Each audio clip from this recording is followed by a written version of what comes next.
মাঝে মাঝে মনে হয় এই যে দিনভর আকাশ আকাশ করি, আকাশ নিয়ে এত কথা বলি, এত গল্প কবিতা লিখি, এত হইচই, এত উচ্ছ্বাস, এত এত প্রেম আর ভালোবাসার প্রকাশ, এত যে পছন্দ আমার, আকাশ কি তা জানে কিংবা বুঝে কি কোনোভাবে?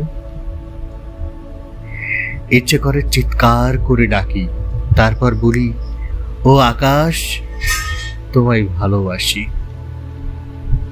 তারপর মনে হয় কি হবে বলে, যে বা যাকে পছন্দ ছিল এমন কতককে তো বলেছি, জানিয়েছি অপার মুগ্ধতা আর ভালো লাগার কথা। বিনিময়ে কি হলো? জেনে যাওয়ার পর কেবল দূরত্বই বাড়ল। তার চেয়ে বরং আকাশের প্রতি এই টান, এই যে আজন্ম মুগ্ধতা, তা আকাশের অজানাই থাকে। ভালো লাগা বলা হয়ে গেলেই বেড়ে যায় দূরত্বের দেয়াল।